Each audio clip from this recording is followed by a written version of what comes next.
Terminal Surabamadu, tempat lalu lalang para penumpang dan pedagang kecil, tak lagi jadi tempat yang aman. Di balik hiruk-pikuk bas dan suara klakson yang memekakkan telinga, bayang-bayang teror menyelimuti setiap sudutnya. Orang-orang takut bicara keras, takut tertawa terlalu lepas. Sebab di sana, ada kelompok preman yang menguasai segalanya, dipimpin oleh sosok yang ditakuti sekaligus dibenci, Jaka Sembung. Jaka Sembung bukan nama asing di telinga warga terminal.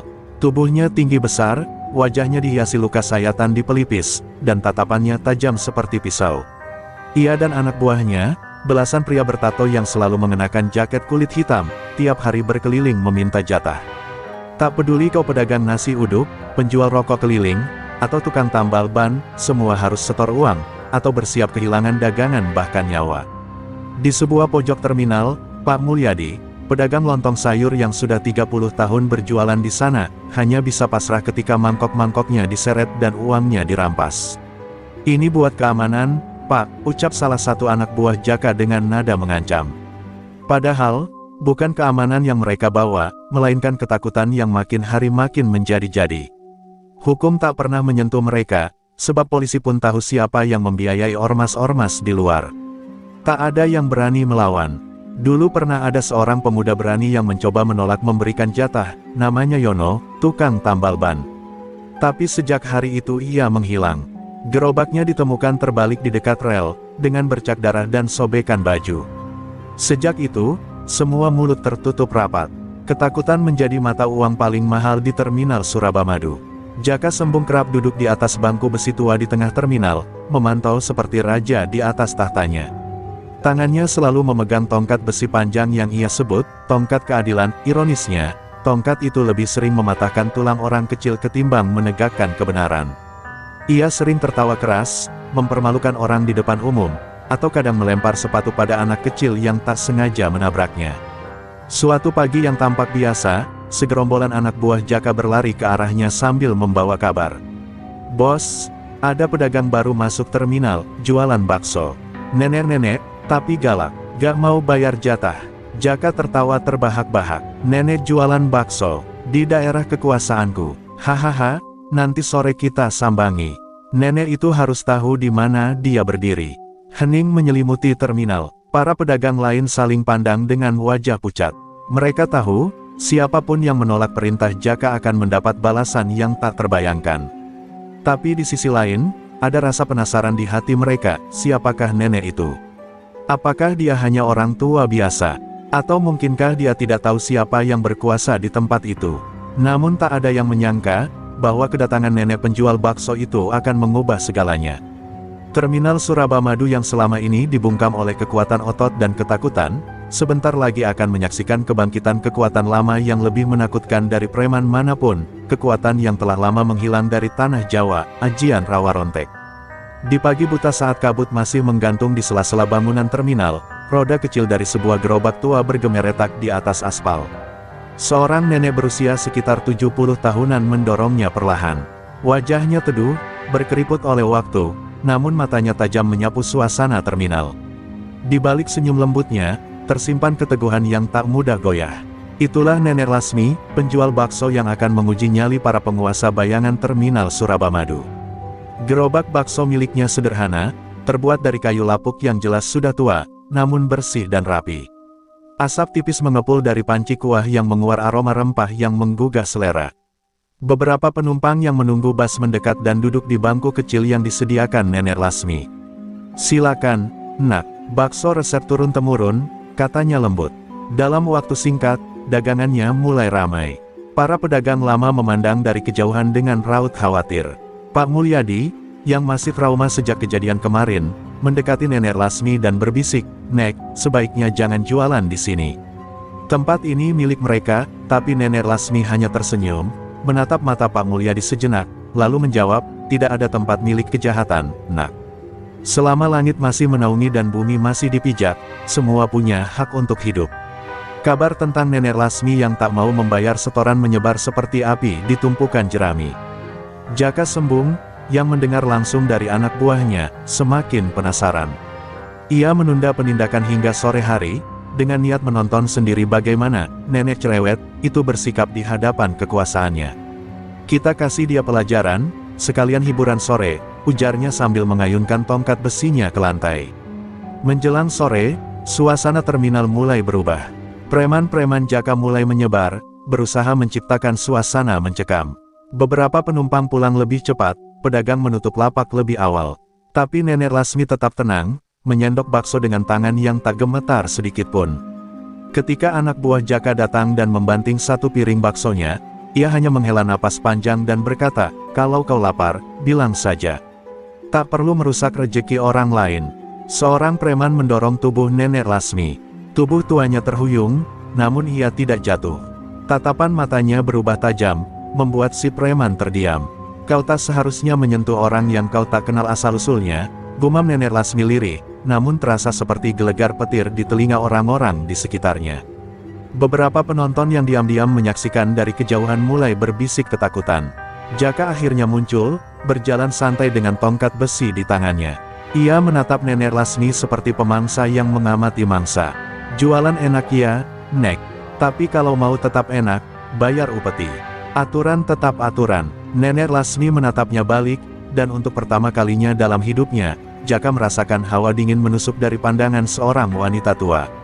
"Aturan dari siapa?" tanya Nenek Lasmi pelan. "Dari yang merasa paling kuat."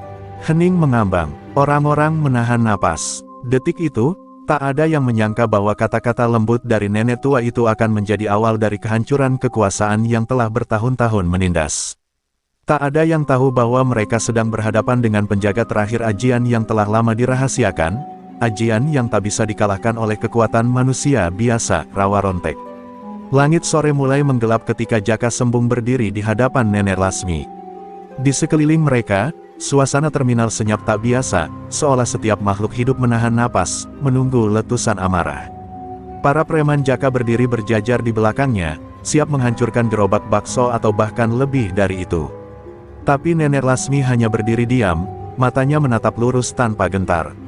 "Ini peringatan terakhir," kata Jaka, mendekatkan wajahnya hingga hanya sejengkal dari wajah keriput Nenek Lasmi.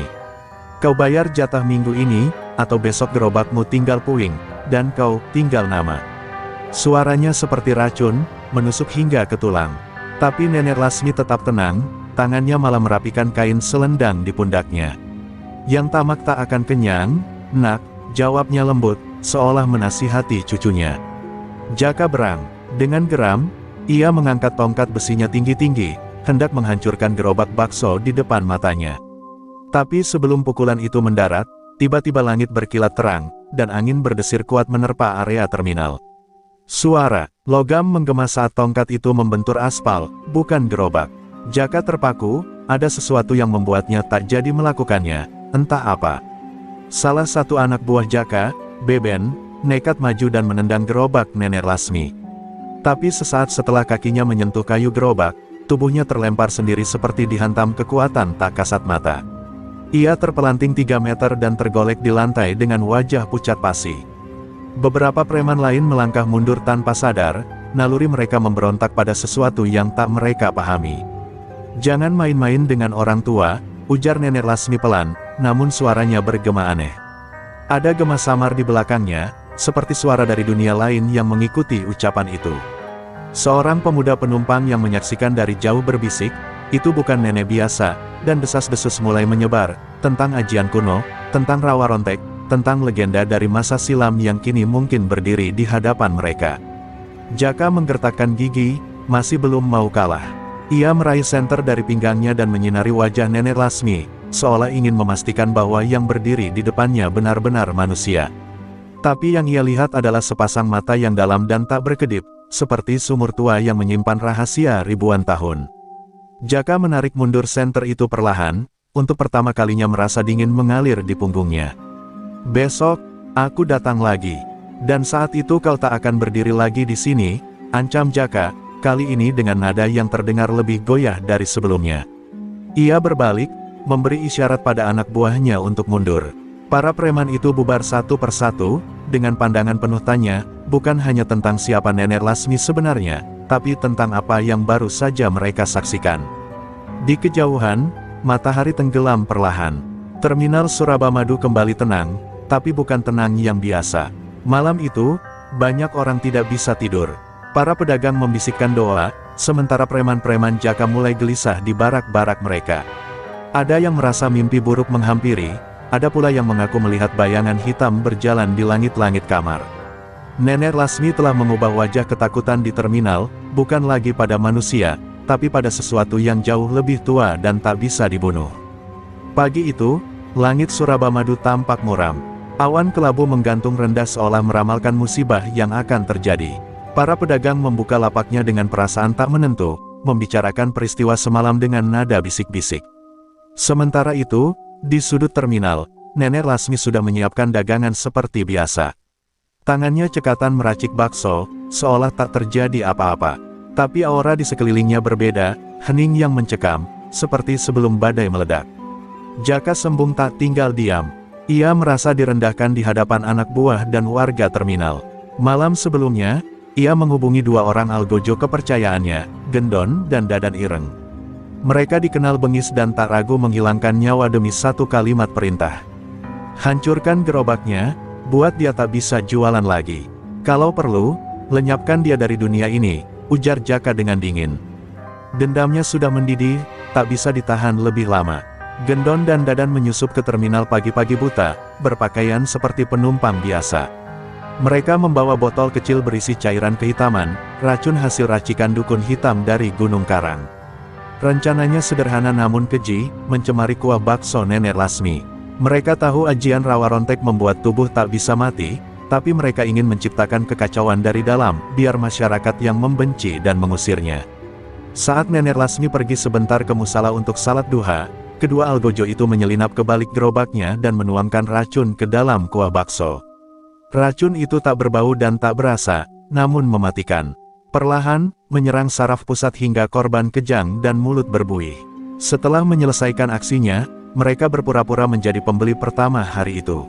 Baksonya 2 mangkuk, Nek, ujar Gendon dengan senyum licik saat Nenek Lasmi kembali. Nenek Lasmi menatap mereka lama, tapi tetap melayani seperti biasa. Ia menyendok kuah dan menyajikan 2 mangkuk untuk mereka. Tapi sebelum mangkuk itu diserahkan, ia memejamkan mata dan berbisik pelan pada uap kuah yang mengepul. Bibirnya komat kamit, seperti membaca mantra. Kedua preman itu saling pandang, merasa tidak nyaman tapi menahan rasa curiga mereka. Tak lama kemudian, kedua pria itu mulai menyantap bakso. Baru beberapa sendok masuk ke mulut, tubuh mereka gemetar. Gendon memegangi lehernya, sementara Dadan Ireng memuntahkan darah. Mereka berteriak histeris, menggeliat di tanah seperti ikan dilempar ke bara. Orang-orang mulai berdatangan. Racun, racun, teriak mereka, tapi anehnya, hanya 2 orang itu yang terkena dampaknya. Para pelanggan lain yang sudah lebih dulu makan terlihat sehat dan bugar. Nenek Lasmi hanya berdiri menatap mereka. Siapa menanam racun, dia yang menelan. Dunia ini berputar, nak. Hari ini kau meracuni, besok diracun. Suaranya lirih tapi menggema di hati orang-orang yang mendengar. Gendon dan Dadan Ireng menggeliat keras terakhir kalinya sebelum pingsan. Busa keluar dari mulut mereka, dan tubuhnya kejang hebat. Tak ada yang berani menolong. Terminal Surabamadu gempar. Orang-orang mulai bertanya-tanya siapa sebenarnya Nenek Lasmi. Para preman Jaka ketakutan, sebagian mengajukan diri cuti tak jelas. Jaka sendiri mengamuk begitu mendengar kabar kegagalan anak buahnya. Tapi di balik amarahnya, untuk pertama kali, dia merasakan sesuatu yang belum pernah ia kenal sebelumnya, gentar. Ia sadar, lawannya bukan hanya seorang nenek penjual bakso, tapi pemilik kekuatan tua yang tak bisa dijelaskan dengan logika. Dan kekuatan itu, baru saja menampakkan taringnya. Malam turun dengan cepat di Surabamadu, membawa gelap yang terasa lebih pekat dari biasanya. Di ruang belakang sebuah warung tuak, Jaka Sembung duduk menyendiri, dikelilingi asap rokok yang tebal dan bayang-bayang kegagalan. Wajahnya gelap, matanya merah oleh amarah yang tak kunjung padam. Ia terus mengingat kejadian pagi tadi, Gendon dan Dadan Ireng, 2 algojo terbaiknya, tumbang hanya karena menyentuh kuah bakso seorang nenek. Ini bukan sihir ecek-ecek, gumamnya penuh dendam. Seorang anak buahnya, Asep, mendekat perlahan dan membisikkan sesuatu. Bos, ada orang yang bisa bantu. Namanya Ki Jalem, dukun tua dari lereng Gunung Galunggung. Dia ngerti soal ajian-ajian kuno, termasuk rawa rontek. Nama itu membuat Jaka bangkit seketika. Tak butuh waktu lama, ia memerintahkan agar Ki Jalem dipanggil malam itu juga. Jika Nenek Lasmi pakai ilmu, maka ia juga akan melawan dengan ilmu. Tengah malam, Ki Jalem tiba, seorang lelaki kurus berjubah hitam dengan mata tajam dan suara parau. Ia membawa tas dari kulit kambing tua berisi benda-benda mistis, rambut bayi, potongan keris, bunga 7 rupa, dan selembar kulit harimau. "Aku sudah dengar tentang perempuan tua itu," katanya sambil duduk di lantai. "Ia bukan orang sembarangan. Ia pemilik rawa rontek, ilmu yang hanya bisa diwariskan secara gaib, tak bisa diturunkan dengan lisan atau tulisan." Jaka menahan napas. "Jelaskan," serunya. Ki Jalem menatapnya lama sebelum bicara. "Rawa rontek bukan sekadar ajian hidup kembali. Tubuh pemiliknya tak bisa mati kecuali dengan cara tertentu, yang hanya diketahui oleh guru pemberi ajian. Bahkan, jika kau membakar tubuhnya, dia akan bangkit lagi dalam waktu sekejap." Jaka terdiam. Baru kali ini ia merasa seperti menghadapi tembok tak terlihat. "Ada satu cara," ujar Ki Jalem perlahan, "dengan ajian pemutus rawa rontek, ajian pemisah ruh dan jasad. Tapi itu ajian langka, membutuhkan tumbal 3 nyawa suci dan harus dilakukan di malam Jumat Kliwon di bawah pohon beringin tua." Jaka menelan ludah. Ia sadar permainannya tidak lagi di ranah dunia biasa, ini adalah medan perang antara kegelapan dan kekuatan gaib yang belum pernah ia sentuh. Meski gentar, Jaka tak mundur. "Lakukan," katanya mantap. "Kau akan dapat bayaran berapapun yang kau mau, asal ajian itu bisa memutus kekuatan nenek terkutuk itu."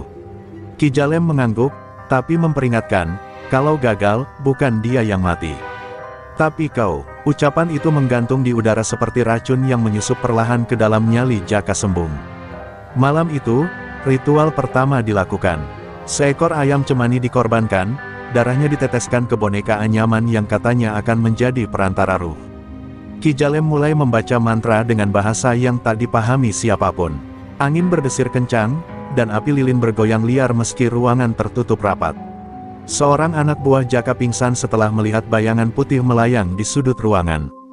Di luar, jauh dari ritual dan dendam yang sedang dirancang, Nenek Lasmi duduk sendirian di musala kecil terminal. Ia memandangi langit malam dengan tenang, seolah sudah tahu semua yang sedang direncanakan. "Jika mereka mengundang kegelapan," bisiknya, "maka terang akan menunjukkan jalannya." Di hatinya, tak ada rasa takut. Sebab ia tahu, rawa rontek bukan hanya ajian tubuh, tapi perlindungan dari leluhur bagi mereka yang menjaga keadilan. Di suatu malam yang hening, saat angin berdesir lembut menyapu lorong-lorong terminal yang mulai sepi, Nenek Lasmi berjalan perlahan menuju sebuah bangku tua di bawah pohon ketapang.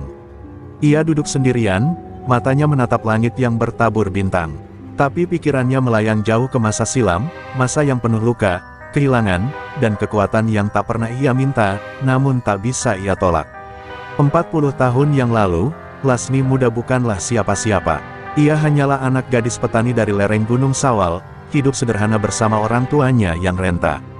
Hingga suatu malam, rumahnya diserang gerombolan perampok. Kedua orang tuanya dibunuh di depan matanya, dan ia sendiri hampir diperkosa sebelum diselamatkan oleh seorang lelaki tua berjubah putih, Ki Setra Wijaya, sang pertapa penjaga ajian rawa rontek.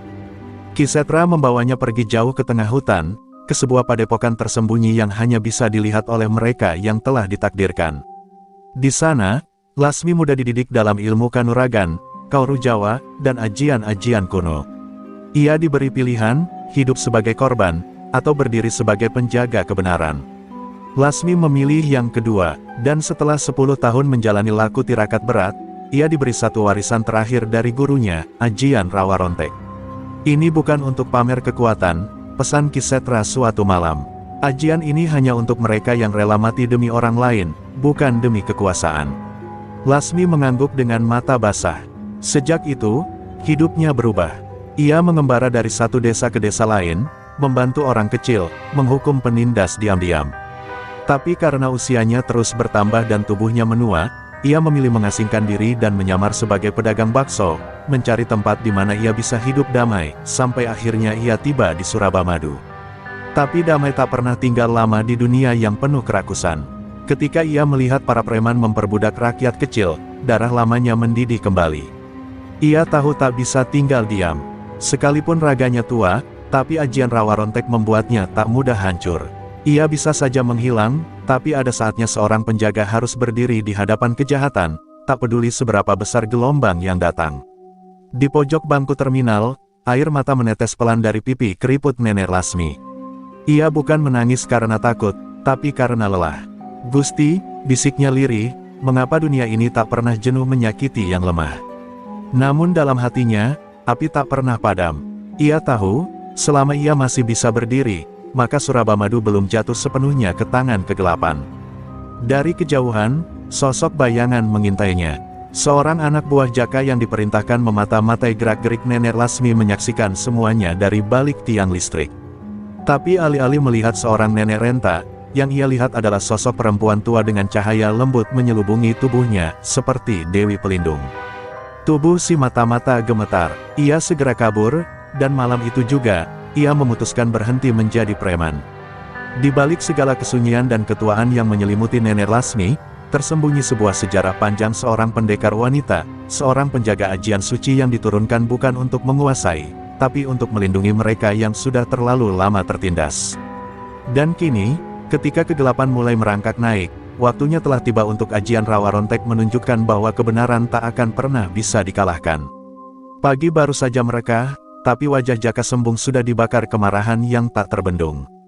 Laporan dari anak buahnya semalam membuat darahnya mendidih. Satu orang tepar ketakutan setelah mengintip sang nenek, dan dua lainnya mundur dari kelompok tanpa pamit.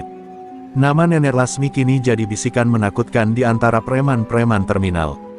Bagi Jaka, ini lebih dari penghinaan, ini ancaman langsung terhadap kekuasaannya yang selama ini tak tergoyahkan. Di dalam markas kecil yang tersembunyi di balik toko onderdil, Jaka duduk dikelilingi anak buah setianya. Ia mengetupkan tongkat besi ke lantai dengan ritme perlahan, setiap bunyi bergema seperti isyarat perang. Kalau dibiarkan, besok semua tukang dagang ikut-ikutan melawan, katanya dingin. Nenek itu harus disingkirkan, bukan dengan kekuatan, tapi dengan kebencian orang-orang.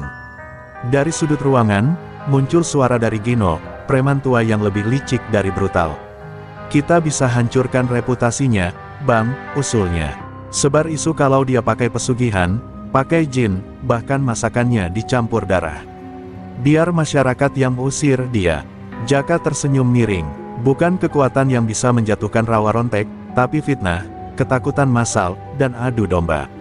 Ia menyukai rencana itu, maka dimulailah teror dalam diam. Seorang dukun palsu dipasang di terminal, pura-pura melihat aura hitam dari gerobak Nenek Lasmi.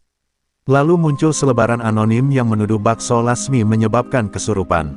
Beberapa anak buah Jaka bahkan menyamar sebagai penumpang dan pura-pura muntah-muntah setelah makan baksonya. Pedagang sekitar mulai gelisah, pelanggan berkurang drastis. Suasana menjadi tegang dan penuh prasangka. Namun Nenek Lasmi tetap tak bergeming.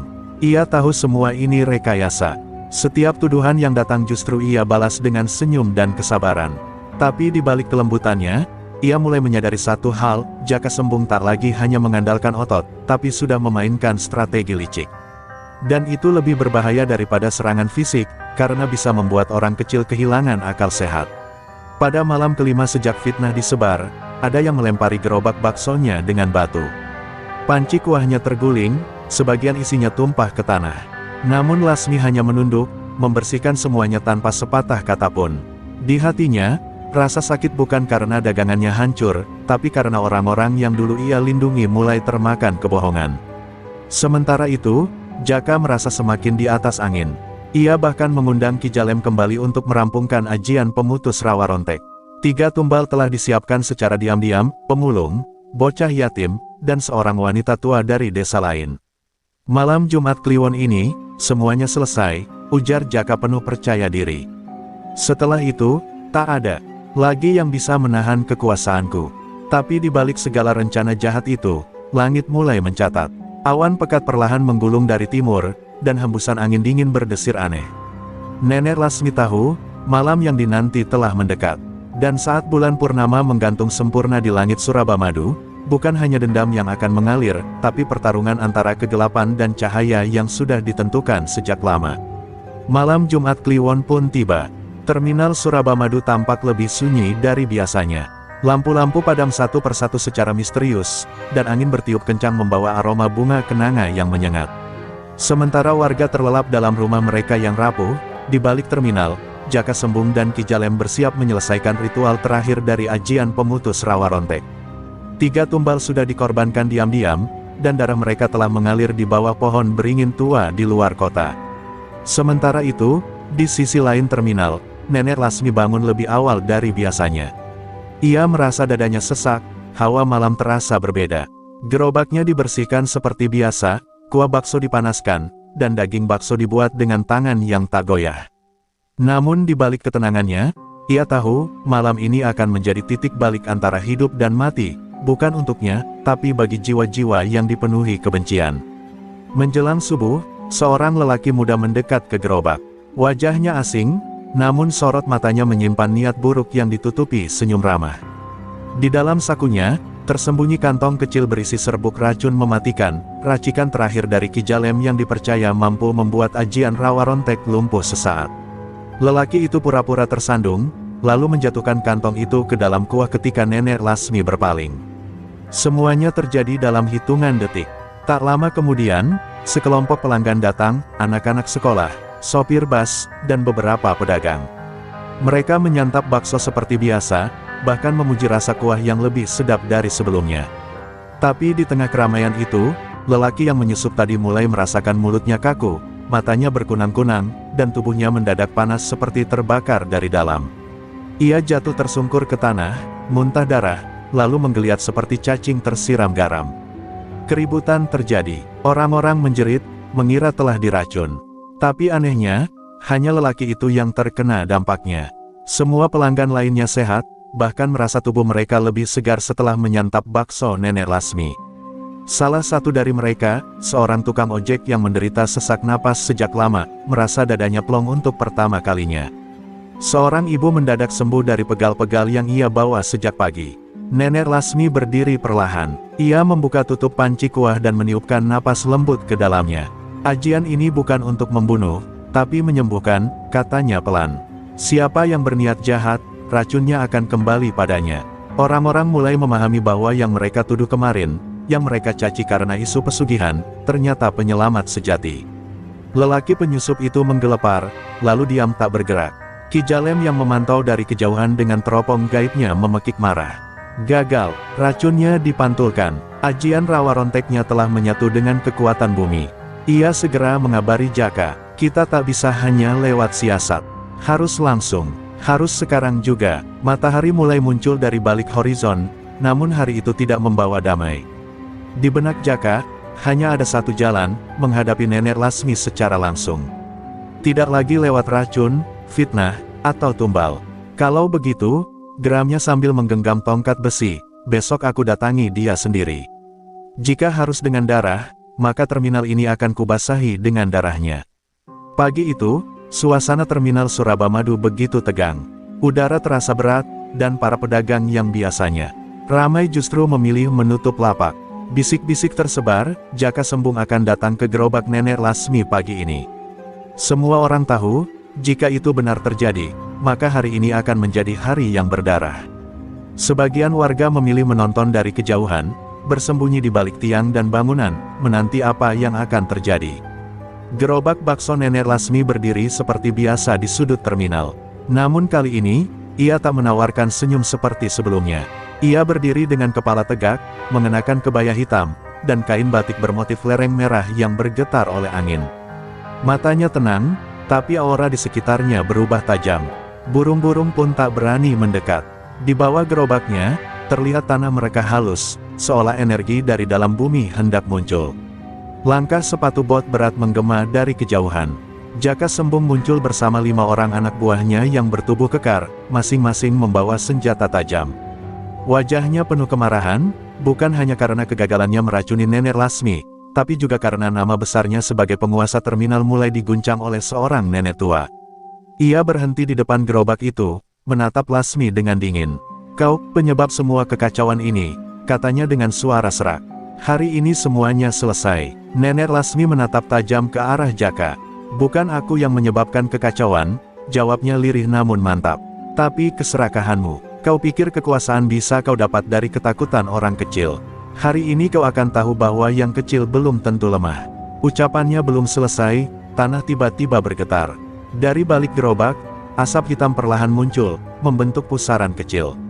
Jaka tertawa sinis dan melayangkan tongkat besi ke arah Nenek Lasmi. Namun, sebelum tongkat itu menyentuh, sebuah tangan hitam yang menyala api menyembur dari tanah dan menepisnya. Salah satu anak buah Jaka mencoba menyerang, tapi tubuhnya mendadak terpental 10 meter ke belakang, jatuh membentur tiang dan tak sadarkan diri. Dua lainnya mundur ketakutan, tubuh mereka gemetar seperti terkena petir. Kini, di hadapan Jaka, berdirilah Nenek Lasmi dalam wujud yang belum pernah dilihat siapapun.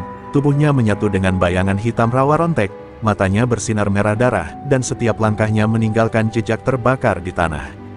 Namun tak ada teriakan sombong, tak ada tawa kemenangan, yang ada hanya ketenangan mengerikan dari sosok yang siap menegakkan keadilan. Aku tak membunuh untuk kesenangan, ucap Lasmi pelan. Tapi jika ketidakadilan dipelihara, maka rawa rontek akan mengambilnya kembali. Jaka, yang awalnya percaya diri, kini mulai goyah. Tangannya bergetar, tongkatnya jatuh. Tapi egonya menjerit, menolak tunduk pada nenek tua. Ia berlari sambil menghunus pisau, menerjang Lasmi dengan teriakan kemarahan terakhirnya. Namun, sebelum ia sampai, tanah di bawahnya merekah dan tangan-tangan hitam menyergap kakinya, menariknya ke bawah. Ia berteriak, mencakar-cakar udara, tapi makin lama tubuhnya tenggelam hingga hanya suara jeritannya yang tersisa, lalu senyap. Nenek Lasmi berdiri diam, napasnya berat, tapi jiwanya teguh. Hari ini bukan soal kemenangan, melainkan tentang peringatan. Kebaikan memang tampak diam, tapi jika dipaksa bangkit, maka tak akan ada yang bisa menahannya. Setelah tubuh Jaka sembung lenyap di telan tanah, keheningan menyelimuti seluruh terminal Surabamadu. Tidak ada satupun suara terdengar, bahkan deru angin pun terasa seolah menahan napas. Para warga yang bersembunyi perlahan keluar dari tempat persembunyian mereka dengan wajah pucat dan langkah ragu. Tatapan mereka tertuju pada Nenek Lasmi yang masih berdiri kaku, dikelilingi oleh jejak api dan tanah yang merekah. Tidak ada yang berani mendekat. Namun sesuatu yang aneh mulai terasa. Langit yang tadi cerah mendadak menggelap. Awan hitam menggulung, seperti pusaran murka, dan hujan rintik turun meski belum waktunya. Sebuah petir menggelegar tanpa guntur, menyambar papan nama, Terminal Surabamadu, dan membakarnya hingga hanya menyisakan arang. Para pedagang mulai panik. Burung-burung beterbangan liar ke segala arah, seolah melarikan diri dari bencana yang tak terlihat. Dari kejauhan, suara gamelan kuno terdengar samar, menandakan bahwa ajian rawa rontek telah benar-benar bangkit sepenuhnya. Namun, tidak seperti dulu ketika ajian itu digunakan untuk melindungi. Kini kekuatannya mengalir liar, marah karena terlalu lama dikurung dalam tubuh Lasmi. Lasmi sendiri mulai terhuyung. Matanya kembali normal, tapi wajahnya pucat dan tubuhnya menggigil hebat. Ia sadar, dirinya telah melampaui batas, dan kini rawa rontek menuntut harga. Beberapa warga berteriak meminta pertolongan. Salah satu dari mereka, seorang lelaki tua bernama Pak Dharma, memberanikan diri mendekat. Ia dikenal sebagai mantan guru silat dan penjaga tradisi di desa sekitar terminal. Dengan membawa kendi berisi air dari sumur keramat, ia menyiramkan setetes ke kaki Lasmi sambil membaca doa dalam bahasa Sunda kuno. Seketika, tanah berhenti bergetar, dan suara gamelan perlahan meredup. Namun, belum selesai mereka bernapas lega, salah satu anak buah Jaka yang sebelumnya pingsan tiba-tiba bangkit. Wajahnya kosong, matanya hitam legam. Ia melangkah pelan ke tengah terminal dan mulai tertawa, namun tawanya bukan suara manusia biasa. Suara itu berat, dalam, dan dipenuhi kebencian. Kalian pikir rawa rontek bisa digunakan semaunya? Sekarang terminal ini milik kami, katanya, diikuti dengan suara tawa dari entitas yang entah berasal dari mana. Roh Jaka sembung ternyata belum sepenuhnya lenyap. Ia terjebak dalam dimensi kemarahan, dan kini mencoba masuk ke tubuh siapa saja yang lemah untuk melanjutkan kekuasaannya. Tanpa sengaja, kekuatan rawa rontek telah membuka celah antara dunia nyata dan dunia kegelapan. Terminal Surabamadu kini bukan lagi tempat biasa. Ia telah menjadi pintu antara dua dunia. Nenek Lasmi jatuh berlutut, menangis dalam diam. Ia menyesal telah membangkitkan rawa rontek secara penuh. Ia tahu, ajian itu bukan hanya pelindung, tapi juga bisa menjadi kutukan jika dipaksa keluar dari takdirnya. Sambil terisak, ia berkata lirih, "Aku hanya ingin melindungi rakyat kecil, bukan mengundang neraka turun ke bumi." Dan di tengah langit yang semakin gelap, muncul bayangan berjubah putih dari arah barat. Sosok itu berjalan perlahan, membawa tongkat kayu dan sinar terang yang memecah kabut. Warga pun menoleh ke arahnya. Ada yang berbisik, itu dia.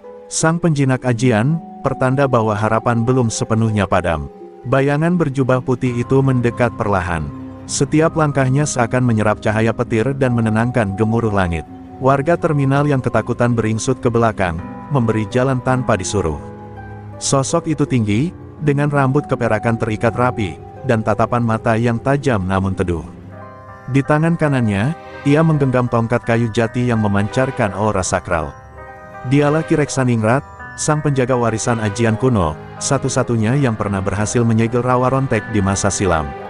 Nenek Lasmi mematung, kaget bercampur takut. Dulu, saat muda, ia adalah murid rahasia Ki Reksaningrat. Tapi ambisinya untuk melindungi kaum kecil membuatnya nekat menyempurnakan Rawa Rontek sendiri, tanpa izin gurunya. Kini, sang guru datang bukan untuk menyelamatkannya, tapi untuk menghentikannya. Kau telah membuka pintu yang seharusnya tetap terkunci, Lasmi, ucap Ki Reksaningrat datar. Ajian Rawa Rontek bukan untuk dendam. Dan kini roh-roh hitam menjadikannya rumah mereka. Tubuh anak buah Jaka Sembung yang dirasuki itu melompat dengan kecepatan tak wajar, menyerang Ki Reksaningrat. Tapi sang guru hanya mengetukkan tongkatnya ke tanah. Seketika, angin pusaran putih melilit tubuh preman kerasukan itu, melemparkannya hingga menabrak tiang besi dan pingsan. Roh Jaka menjerit dari balik tubuh itu, melolong marah karena tidak bisa menembus pelindung Ki Reksaningrat. Langit kembali menderu, tapi kini dengan warna kemerahan. Ki Reksaningrat berdiri di tengah terminal, menarik napas panjang. Ia tahu bahwa untuk benar-benar menutup celah dunia ini, ia harus menyegel Rawa Rontek sekali lagi, dan untuk itu, Lasmi harus rela melepaskannya sepenuhnya. Tapi hati Lasmi bimbang, ajian itu sudah menjadi bagian dari tubuh dan jiwanya. Ia tidak yakin masih bisa hidup tanpa kekuatan itu. Namun, melihat warga yang ketakutan, dan mendengar tangis anak-anak yang memeluk ibunya, hatinya mulai luluh. Aku rela, ucap Lasmi perlahan sambil menggigit bibirnya. Ambil kembali kekuatan itu, guru, tapi lindungilah mereka. Lindungi mereka semua, suaranya bergetar, air matanya jatuh deras. Ia berlutut di hadapan Ki Reksaningrat yang kemudian memejamkan mata dan mengangkat tongkatnya tinggi-tinggi. Angin berputar cepat di sekitar Lasmi, membentuk pusaran cahaya yang menyilaukan. Tubuh Lasmi melayang perlahan, sementara dari tubuhnya keluar kabut hitam dan merah, ajian Rawa Rontek dalam bentuk aslinya, sebuah roh ganas dengan wajah 1000 topeng. Dengan satu ketukan tongkat ke tanah dan seruan mantra kuno, Ki Reksaningrat menyegel roh Rawa Rontek ke dalam kendi emas yang dibawanya. Suara jerit dan tangis kesakitan bergema sebelum akhirnya sunyi total. Lasmi jatuh ke tanah, lemas dan pingsan. Tapi wajahnya kini damai, seperti beban yang bertahun-tahun dipikul akhirnya lepas. Terminal Surabamadu kembali tenang, tapi bekas luka dari pertempuran itu masih terasa di udara. Ki Reksaningrat menatap warga yang berkumpul, lalu berkata lantang, jangan pernah main-main dengan ilmu warisan. Yang kita warisi bukan hanya kekuatan, tapi juga tanggung jawab. Nenek Lasmi telah menebus kesalahannya. Sekarang giliran kalian menjaga kedamaian tempat ini. Warga pun menunduk, sebagian menangis. Sebuah babak baru akan dimulai di terminal itu, tanpa preman, tanpa kekerasan, tapi dengan pelajaran pahit yang takkan pernah dilupakan. Lasmi terbaring lemah di bangsal kecil milik warga, tubuhnya ringkih namun wajahnya tampak damai. Di sudut ruangan, Ki Reksaningrat duduk termenung, memandangi murid yang dulu pernah ia banggakan. Ingatannya kembali ke masa puluhan tahun lalu, saat Lasmi masih gadis muda yang lincah, haus ilmu, dan tak pernah ragu menentang aturan demi keadilan. Ia bukan sekadar murid, ia adalah harapan. Namun semuanya berubah ketika Lasmi mencuri kitab tua berisi ajian Rawa Rontek dari padepokan, dan menghilang tanpa jejak. Saat Lasmi sadar, matanya berkaca-kaca. Guru, maafkan aku, lirihnya. Aku tak bermaksud mencemari warisan itu. Tapi aku harus melindungi anakku. Ucapan itu mengejutkan Ki Reksaningrat. Ia tak tahu bahwa Lasmi memiliki seorang anak. Dengan suara terbata, Lasmi pun membuka luka lama yang selama ini ia simpan rapat. Anaknya, Rian, diculik dan dibunuh oleh sekelompok preman pasar 20 tahun silam. Saat itu, Lasmi tak berdaya, hanya bisa menangis dan memohon. Duka itu membakar jiwanya. Ia kembali ke padepokan, diam-diam mempelajari ajian Rawa Rontek dengan tekad, tak akan ada lagi ibu yang menangis seperti dirinya. Ia rela tubuhnya dijadikan wadah kekuatan gelap, asal bisa melindungi kaum lemah. Tapi ajian itu punya harga. Semakin lama ia gunakan, semakin besar bagian jiwanya yang hilang. Ia merasa hidup tapi tidak benar-benar hidup. Kadang saat malam, ia mendengar suara tangisan anak kecil memanggil namanya dari balik bayangan. Ki Reksaningrat terdiam. Ia kini mengerti, Lasmi tak mencari kekuasaan. Ia mencari rasa aman, yang dunia tak pernah beri padanya. Tapi ia juga tahu, menyatu dengan Rawa Rontek terlalu berisiko bagi siapapun. Kau telah membayar mahal, Lasmi, kata Ki Reksaningrat perlahan. Dan kau tak sendiri. Aku pun salah, karena membiarkanmu berjuang dalam sunyi. Lasmi menatap keluar jendela, ke arah langit yang mulai merekah. Rian, jika kau mendengarku dari alam sana, ibu telah membalaskanmu. Tapi kini ibu ingin tenang, air matanya mengalir deras, tapi senyumnya tulus. Untuk pertama kalinya dalam puluhan tahun, ia merasa bebas dari dendam. Warga yang menjaga di luar ikut terharu, perlahan mulai menghormati sosok Lasmi bukan sebagai pemilik ajian, tapi sebagai ibu yang telah berjuang sendirian melawan ketidakadilan. Sementara itu, kabar tentang penyegelan Rawa Rontek menyebar cepat. Preman-preman yang tersisa memilih kabur dari terminal Surabamadu. Tak ada lagi yang berani bermain api di wilayah itu. Tapi bagi Jaka Sembung, yang jiwanya terperangkap entah di mana, cerita belum berakhir. Ia masih bergentayangan di lorong-lorong waktu, mencari celah untuk kembali. Dan Lasmi tahu, jika saat itu tiba, ia harus siap menghadapi bayangan masa lalu yang lebih kelam. Namun untuk saat ini, terminal Surabamadu telah mendapatkan kedamaiannya kembali. Dan di bangsal kecil itu, seorang nenek bernama Lasmi akhirnya bisa tersenyum, tanpa perlu menyembunyikan siapa dirinya sebenarnya. Di antara kabut pekat dunia arwah, Jaka Sembung berjalan tersesat tanpa arah. Tubuhnya tak lagi utuh, tapi jiwanya masih menyala oleh bara dendam. Ia tak terima dikalahkan oleh seorang nenek renta. Setiap langkahnya menapaki tanah neraka, terdengar jeritan makhluk-makhluk yang tak diterima oleh bumi maupun langit. Jaka menggenggam amarah, membisikkan sumpah serapah di setiap hembusan napas arwah yang ia lewati. Ia ingin kembali, membalaskan luka, dan menuntut darah dari nenek Lasmi yang telah mengirimnya ke alam ini. Tiba-tiba, dari balik bayang-bayang neraka, muncullah sosok berwajah seram, mata merah menyala, bertanduk panjang, tubuh bersisik hitam legam. Dialah Kalanarwa, penunggu gerbang antara dunia manusia dan arwah, pengumpul dendam yang belum tuntas. Jiwamu pekat, penuh kebencian, gumam Kalanarwa, suaranya berat seperti gemuruh gunung. Jika kau ingin kembali, kau harus menukar nuranimu dengan kegelapan mutlak. Jaka tak ragu, ambil apa saja dari dalam jiwaku, asal aku bisa kembali. Teriaknya. Kalanarwa tertawa, lalu menanamkan taringnya ke dada Jaka. Jeritan Jaka menggema sampai ke dunia manusia. Tubuhnya berubah, dari manusia menjadi bayangan pekat yang bisa menyusup ke dalam mimpi, ke dalam cermin, bahkan ke dalam tubuh orang lemah yang hatinya dipenuhi ketakutan. Kalanarwa menunjuk ke arah dunia atas. Kau punya waktu 7 malam. Jika gagal, jiwamu akan abadi di sini, menjadi batu di dasar kegelapan. Malam pertama dimulai. Di terminal Surabamadu yang kini sunyi, beberapa orang mengaku melihat bayangan hitam melintas cepat di belakang mereka. Seorang anak kecil tiba-tiba kerasukan dan berteriak-teriak menyebut nama Jaka Sembung. Seorang pemuda pengamen ditemukan pingsan dengan mata melotot, dan lidah menjulur seolah melihat sesuatu yang mengerikan. Penduduk mulai resah. Kedamaian yang baru saja datang, terasa direnggut kembali. Nenek Lasmi, yang kini mulai pulih, merasakan ada sesuatu yang salah. Di mimpinya, ia melihat Jaka berdiri di ujung jurang, tangannya bersimbah darah, matanya merah, dan suaranya berbisik, belum selesai, Lasmi, aku kembali. Lasmi terbangun dengan napas terengah, keringat dingin membasahi wajahnya. Ia tahu, Rawa Rontek tidak akan cukup untuk melawan makhluk dari balik kematian.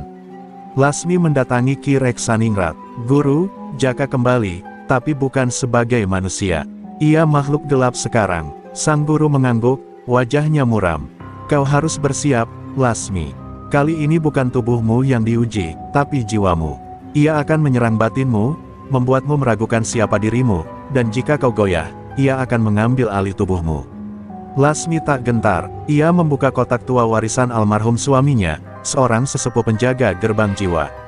Di dalamnya ada pusaka kuno, cermin tua dari zaman Mataram yang dipercaya bisa menangkap roh jahat. Kalau dia datang, biar aku hadapi dalam dunia yang dia pilih sendiri.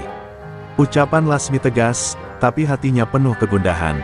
Ia tahu pertarungan selanjutnya tidak hanya soal tenaga, tapi tentang siapa yang paling kuat menjaga cahaya dalam hatinya. Dan malam kedua segera tiba. Bayangan Jaka semakin tebal, semakin nyata. Dunia arwah dan dunia manusia mulai menipis batasnya.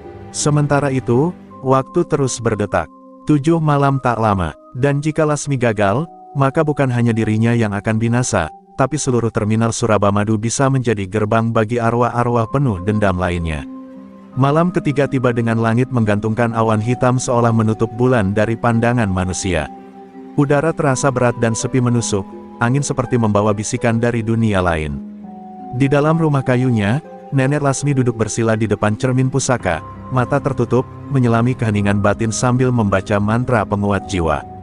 Tapi malam ini berbeda, ia merasakan getaran aneh, sebuah aura dingin menjalar dari lantai hingga ke ubun-ubun. Jaka Sembung telah menemukan celah untuk masuk. Sementara itu, di terminal Surabamadu, Udin, seorang pemuda pengantar barang yang sering membantu Lasmi, tiba-tiba berubah perilaku. Tatapannya kosong, mulutnya komat kamit menyebut nama-nama yang tak dikenal, lalu tertawa seperti orang kesurupan. Orang-orang mencoba menenangkannya, tapi tubuh Udin menjadi liar, matanya menyala merah seperti bara. "Di mana dia? Mana Lasmi? Aku ingin darahnya!" teriak Udin, namun itu bukan lagi suaranya. Itu suara Jaka Sembung dari balik tubuh Fana. Lasmi yang diberitahu oleh tetangga langsung bergegas ke terminal. Hatinya mencelos saat melihat Udin berdiri di atas gerobak, mata liar menatap ke arahnya, senyum sinis menyeringai. "Lasmi, kau pikir bisa bersembunyi? Aku ada di mana-mana sekarang," ujar Udin dengan suara ganda yang mengerikan. Lasmi menggenggam cermin pusaka di balik kain sarungnya. Ini bukan hanya tentang menyelamatkan Udin, ini tentang menutup jalan Jaka agar tak menjalar lebih jauh. Dengan langkah mantap, Lasmi mendekati Udin. Ia mulai membaca mantra penarik roh yang dulu diajarkan almarhum suaminya. Udin mengerang keras, tubuhnya menggigil. Tiba-tiba, dari balik bayangannya sendiri, sosok hitam Jaka muncul separuh, seperti asap pekat yang berwujud manusia. "Kau tak bisa hentikan aku. Aku sudah menanamkan ketakutan ke hati orang-orang di sini," raung Jaka. Tapi Lasmi tak gentar. Ia membuka cermin pusaka dan mengarahkannya ke bayangan itu. Cahaya samar dari cermin membuat sosok Jaka mengerang kesakitan. Udin terlempar ke tanah dan pingsan. Namun bukan berarti Jaka kalah, ia hanya mundur untuk mencari wadah lain. Lasmi tahu, cermin ini hanya menundukkan sementara, bukan menghancurkan. Jaka kini bisa berpindah, bahkan mungkin menyusup ke orang-orang yang paling tidak disangka. "Kita sedang balapan waktu," bisik Lasmi lirih. Keesokan paginya, warga terminal heboh. Seorang ibu penjaga warung mengaku melihat bayangan hitam keluar dari sumur. Seorang tukang becak ditemukan menggigil ketakutan, matanya kosong, bibirnya pecah-pecah. Katanya semalaman bermimpi Jaka membenamkan kepalanya dalam bara api. Ketegangan merayap cepat. Terminal Surabamadu yang baru saja damai kembali dicekam horor yang tak terlihat wujud nyatanya. Ki Reksaningrat datang menghadap Lasmi malam itu. Ajian rawa rontek tak akan cukup. Bayangan tak bisa dibunuh. Hanya bisa dikurung atau ditarik kembali ke dunia asalnya. Kau harus mempersiapkan dirimu untuk malam ketujuh, Lasmi. Karena di sanalah semua akan ditentukan. Kalau tidak, Jaka akan menemukan tubuh sempurna, dan ia akan hidup kembali, lebih kuat dari sebelumnya. Lasmi termenung. Ia menatap cermin pusaka dengan mata berair. "Aku hanya penjual bakso, tapi kini aku harus menjadi penjaga batas dua dunia." Dengan suara lirih tapi pasti, ia melanjutkan, "Kalau memang itu takdirku, aku akan menghadapinya. Tapi aku tak akan membiarkan satu jiwa pun lagi jatuh oleh bayangan Jaka Sembung." Dan malam terus berjalan, membawa Lasmi menuju pertarungan paling kelam dalam hidupnya. Malam ke-6 turun seperti selimut kematian. Angin kencang meniup dedaunan seperti bisikan tak terlihat, dan suhu udara turun drastis, membuat setiap nafas terasa menusuk tulang. Warga terminal mulai mengunci pintu lebih awal. Mereka merasakan sesuatu yang asing di udara, seperti kehadiran yang tak diundang mengawasi dari balik kegelapan. Di dalam rumah kayunya, Nenek Lasmi mempersiapkan ritual terakhir, membuka gerbang jiwa, satu-satunya jalan untuk menghentikan Jaka Sembung sebelum malam ketujuh tiba.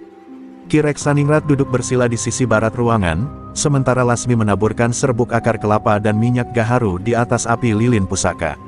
Kalau gerbang jiwa terbuka, kata Ki Reksaningrat lirih, kau akan masuk ke alam antara. Di sana, tak ada batas antara mimpi, ingatan, dan kenyataan. Jaka sedang menunggu, dan dia tahu ini satu-satunya jalan untuk menghentikannya. Lasmi hanya mengangguk, tak ada waktu untuk takut lagi. Ketika cermin pusaka diletakkan di tengah lingkaran mantra, asap putih membumbung ke langit-langit rumah. Lasmi perlahan menutup mata, dan saat ia membaca ajian Rawa Rontek versi tertinggi, yang bahkan tak pernah ia ucapkan sejak muda, rohnya mulai tertarik keluar dari tubuhnya. Dunia menjadi abu-abu, lalu gelap total, hingga cahaya merah darah muncul di kejauhan. Ia telah masuk ke gerbang jiwa. Di sana, Surabamadu menjadi bayangan dari kenyataan. Gerobak bakso terbakar, terminal dipenuhi tengkorak, dan suara tangisan anak kecil menggema dari segala arah. Lasmi berjalan melewati itu semua, mengikuti suara jantungnya sendiri. Di tengah lapangan terminal bayangan, berdiri Jaka Sembung, mengenakan pakaian preman yang robek, tubuhnya menjulang dengan mata membara. Kau datang juga, Lasmi. Siap untuk mati, katanya sambil tertawa dingin. Terlalu lama kau membuat rakyat menderita bahkan setelah mati, Jaka, jawab Lasmi. Hari ini, penderitaan itu berhenti. Ia mengangkat cermin pusaka, dan cahayanya meledak menembus bayangan. Tapi Jaka kini bukan sekadar roh gentayangan, ia telah menyatu dengan ketakutan, dendam, dan energi hitam warga terminal. Ia kebal terhadap cahaya cermin. Dalam sekejap, ia menyentakkan tangan ke arah Lasmi dan tubuh tua itu terpental, terbakar sebagian jiwanya. Namun Lasmi tak menyerah.